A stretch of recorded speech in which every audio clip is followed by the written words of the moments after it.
दोस्तों कुवैत की 2 से 3 बड़ी अपडेट जो आ रही है वो आप तक पहुंचाने वाले हैं। आप लोगों से गुजारिश है वीडियो को शुरू से लेकर आखिर तक जरूर से देखें। दोस्तों वीडियो को लाइक भी जरूर कर दें। चलिए बढ़ते हैं अपडेट, तो आप पूरी की अपडेट आपको बताते हैं। सबसे पहली अपडेट यहाँ पर ये है, जैसे कि आप सामने स्क्रीन पर एक वीडियो क्लिप देख सकते हैं। एमवाई के द्वारा ये वीडियो क्लिप जारी किया गया है और बताया गया है कि कुवैत के अंदर जितने भी लोग गाड़ी चलाते हैं, जो ट्रैफिक के रूल्स रेगुलेशंस हैं उसकी पाबंदी जरूर करें। यानी अगर आप गाड़ी को ओवरटेक कर रहे हैं तो जो रूल्स रेगुलेशंस हैं उसके तहत ही आप गाड़ी को ओवरटेक करें। अगर आप रूल्स रेगुलेशंस की पाबंदी नहीं करते हैं तो इस पर आपको मुखालफा किया जाएगा। और साथ में जहां पर यू टर्न होता है, अक्सर देखा जाता है कि लोग बीच में आकर अपनी गाड़ी को छोड़ देते हैं। जैसे कि आप सामने स्क्रीन पर देख सकते हैं, कुछ इस प्रकार से लोग अपनी गाड़ी को आकर बीच में छोड़ देते हैं। तो ऐसा करने पर भी अब आपको जुर्माना किया जाएगा, क्योंकि यहाँ पर ट्रैफिक डिपार्टमेंट का कहना ये है कि अब वो पुलिस जो निगरानी करेगी वो तो करेगी, कैमरे के द्वारा जो निगरानी की जाएगी वो तो की जाएगी।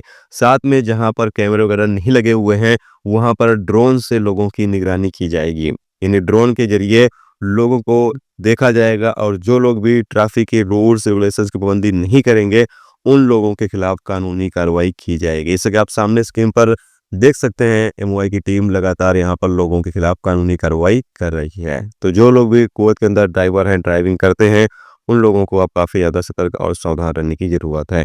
इसके अलावा अगली अपडेट ये है कि कुवैत के फरवानिया गवर्नर ने कहा है कि जितने भी बैचलर लोग रेसिडेंशियल एरिया में रहते हैं उनको वहाँ से निकालने के लिए ज़बरदस्त कानूनी कार्रवाई की जाए। यानी एक मुहिम शुरू की जाए और जितने भी बैचलर लोग रेसिडेंशियल एरिया में रह रहे हैं उनको वहां से निकाला जाए। ये आदेश फरवानिया गवर्नर ने एमवाई की टीम और बाकी अधिकारियों को दे दी है, ताकि उन लोगों को निकाला जाए जो बैचलर लोग रेसिडेंशियल एरिया में रह रहे हैं। और कहा यह गया है कि ये मुहिम तेजी से शुरू की जाए और फटाफट जितने भी बैचलर लोग रेसिडेंशियल एरिया में रह रहे हैं फरवानिया गवर्नर में, उन लोगों को वहां से निकाला जाए। तो एक बुरी खबर है, जितने भी बैचलर लोग रेसिडेंशियल एरिया में रह रहे हैं उन लोगों को वहां से हटाया जाएगा।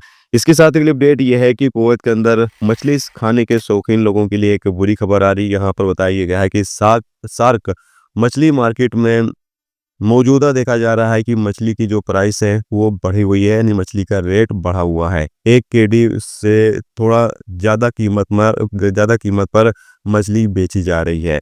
और बताया जा रहा है कि सितंबर के महीने की शुरुआत से लेकर अब तक 583.4 टन मछली मछली जो है मार्केट में डाली गई हैं, लेकिन अभी भी मछली की कमी जो है वो देखी जा रही है। इस वजह से मछली का जो रेट है वो काफ़ी ज़्यादा बढ़ा है। तो जो लोग मछली खाने के शौकीन हैं उन लोगों के लिए ये अपडेट आ रही थी, सोचा आपको बता दिया जाए।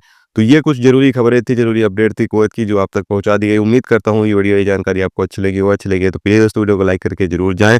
और जो मेरे दोस्त, जो मेरे भाई चैनल पर नए हैं उनसे गुजारिश है प्लीज़ चैनल को भी सब्सक्राइब जरूर कर लें। वीडियो देखने के लिए तो बहुत बहुत शुक्रिया। नेक्स्ट टॉपिक के सर तरह के अपना ख्याल रखो। खुदा हाफिज़।